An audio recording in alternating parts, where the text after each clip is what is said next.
Assalamualaikum warahmatullahi wabarakatuh. Perkenalkan, kami dari mahasiswa Universitas Setekom kelompok 1 mata kuliah Statistik. Perkenalkan, kami yang pertama yaitu Abdul Hasib, yang kedua Bondan Arwin Romandoni, yang ketiga Rizky Tegar Setiawan, dan yang terakhir yaitu Rian Pramono.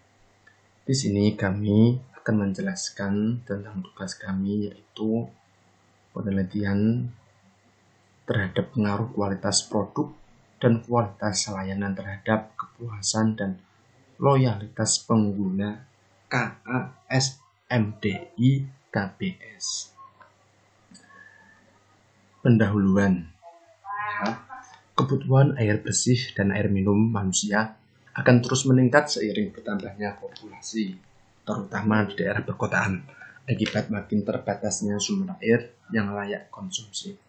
Air minum harus memiliki karakteristik utama, yaitu tidak berwarna, tidak berbau, tidak berasa, serta memiliki kondisi bersih atau jernih, tidak mengandung bahan tersuspensi atau kekeruhan. Keran air siap minum atau KASM merupakan program unggulan dari beberapa PDAM. Kehadiran KASM sekaligus menambah produk layanan air PDAM. Dari sebelumnya hanya air bersih atau minum berbayar, kini tersedia pula layanan air minum gratis berkualitas bagi masyarakat. Kesuksesan perusahaan dalam mencapai tujuan utama adalah adanya keberhasilan memenuhi dan memuaskan kebutuhan keinginan pelanggan atau pengguna produknya. Produk bisa dalam bentuk barang atau jasa atau keduanya. Adalah segala sesuatu yang dapat ditawarkan ke pasar untuk memuaskan keinginan dan kebutuhan. Kualitas layanan adalah hasil persepsi yang ditimbulkan setelah pelanggan atau pengguna membandingkan antara kualitas yang diterima dengan harapannya.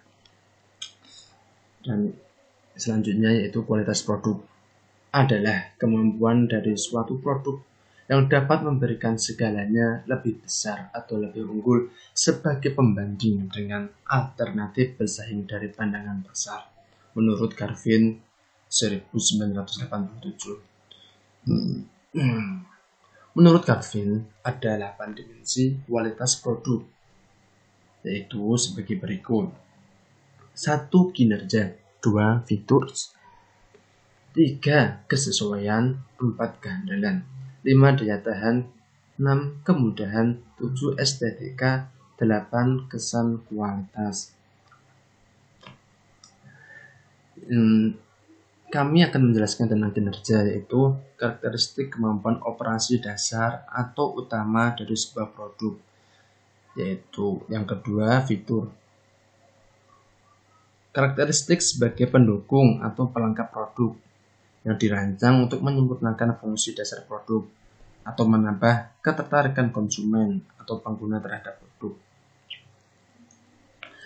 Dan untuk menyingkat waktu, langsung saja ke 8 kesan kualitas ya.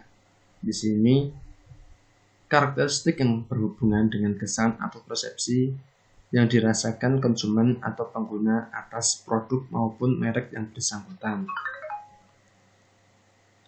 Selanjutnya yaitu kualitas layanan. Merupakan evaluasi keseluruhan dari fungsi jasa yang diterima secara aktual oleh pelanggan dan bagaimana cara layanan tersebut disampaikan. Dimensi persepsi kualitas layanan menurut para suraman sebagai berikut. 1. Bukti fisik tangible, 2. Kehandalan, 3. Ketanggapan, 4. Jaminan dan kepastian, 5. Empati. Di sini saya akan menjelaskan yang pertama dan yang terakhir itu ya. Yang pertama bukti fisik, yaitu kemampuan untuk perusahaan, kemampuan suatu perusahaan atau manajemen dalam menunjukkan eksistensinya terhadap pihak eksternal. Dan yang terakhir itu empati, memberikan perhatian yang tulus dan bersifat individual atau pribadi yang diberikan kepada para pelanggan dengan berupaya memahami keinginan pelanggan.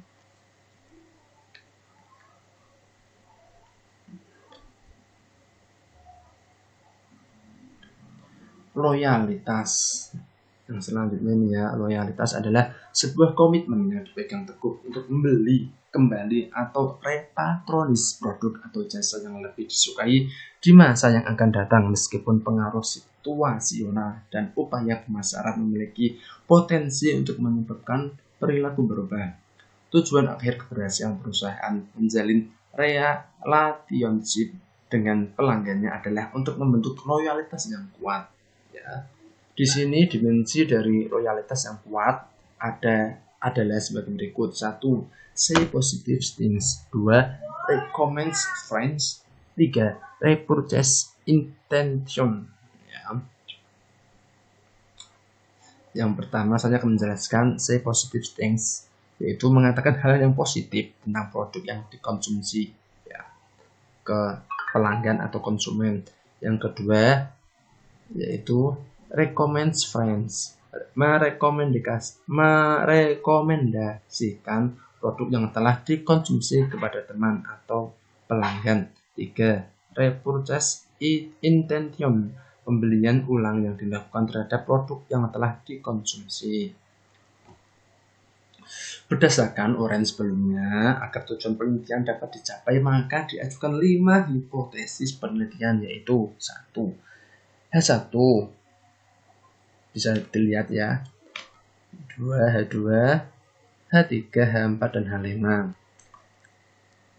Dan lanjut, keseluruhan rangkaian variabel dimensi ya, dapat dan hipotesis penelitian terangkum dalam kerangka konsep 1 berikut. Ini dapat kita lihat bersama ya. Gambar 1, kerangka konsep. Ini ada kepuasan pengguna, loyalitas pengguna. Ya. Sudah dijelaskan tadi ya.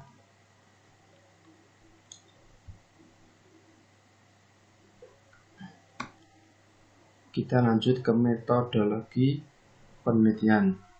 Survei pendahuluan dilakukan untuk mengetahui persepsi masyarakat dalam hal pengguna KASM KBS yang berhasil ditemui dengan cara mengamati keadaan sebenarnya di lokasi, disertai dengan pengujian data awal yang telah disiapkan penulis dan proses wawancara.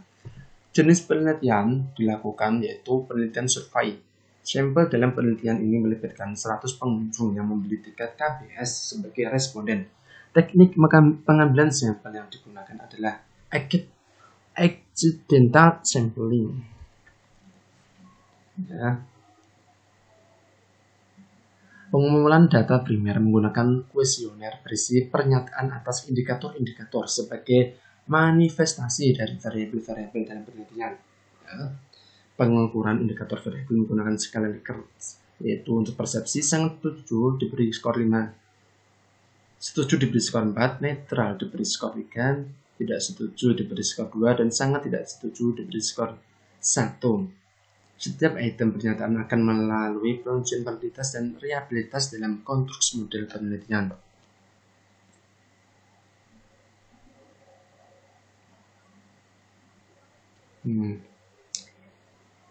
Kita akan lanjut ya. Di sini adalah gambar 2, konstruksi model penelitian. Ya kan? Sudah dapat kita lihat ya.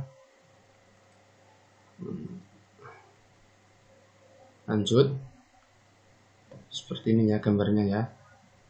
Lanjut, variabel yang digunakan dalam penelitian ini yaitu meliputi variabel bebas atau eksogen X yang terdiri dari kualitas produk berlambang X1 dan kualitas pelayanan X2, serta variabel terikat atau endogen Z yang terdiri dari kepuasan pengguna Z1 dan loyalitas pengguna Z2. Keseluruhannya yaitu kan nanti akan dirumuskan dalam definisi operasional pada tabel 1 berikut. Ya, ini yang sudah kami buat di Word ya. Ini kita screenshot, dimasukkan ke PPT. Ini dapat kita lihat bersama ya. X1, Z1, X2, Y2 ya.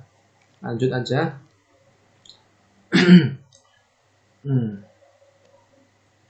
Data primer boleh menggunakan metode SEMPLS untuk menganalisa hubungan dan pengaruh antara variabel kualitas produk dan kualitas layanan terhadap kepuasan dan loyalitas pengguna dengan tahapan meliputi 1. Pengolahan data menggunakan software Smart PLS. 2. Desain outer model. 3. Desain inner model. 4. Analisa hasil outer model yang terdiri dari convergent validity, discriminant validity (AFA) dan composite reliability. 5. Analisa hasil inner model atau R-square. Lanjut, hasil dan pembahasan data yang telah dimasukkan ke dalam konstruk model pada Smart PLS. Selanjutnya dikalkulasi untuk mengetahui validitas dan reliabilitasnya. Proses ini dapat dilakukan berulang kali hingga hasil nilai loading faktor dari keseluruhan indikator sudah berada di atas syarat validitas sebesar 0,70. Sedangkan indikator yang memiliki nilai loading faktor di bawah 0,70 harus dihilangkan agar validitas dan reliabilitas dari model ini dapat ditingkatkan. Hasil kalkulasi ya, Smart PLS yang telah memenuhi syarat validitas dan reliabilitas sebagai tampak pada gambar berikut ini, yaitu ini ya, gambar 3. Hasil akhir kalkulasi Smart PLS ya, dapat kita lihat bersama ini. Ya. Saya akan jelaskan berdasarkan hasil eksekusi Smart PLS tahap akhir ini. Seluruh indikator telah memiliki nilai loading faktor di atas syarat validitas sebesar 0,70 sehingga sudah memenuhi syarat pertama evaluasi model ya. Terpenuhinya syarat pertama berdampak terhadap nilai AFA variabel laten di mana keseluruhannya sudah memiliki nilai di atas 0,50. Seluruh variabel juga sudah memenuhi syarat reliabilitas dengan nilai di atas 0,70 sehingga telah memenuhi syarat kedua validasi model dan siap untuk dilanjutkan ke tahap penilaian outer model. Kriteria evaluasi model dalam penilaian outer model menurut Guzeli sebagai resume dalam tabel 2 berikut. Ini ya, tabel 2 ya. Mari kita lihat bersama kriteria evaluasi model dan penjelasannya. Lanjut aja. Ya, lanjut ya.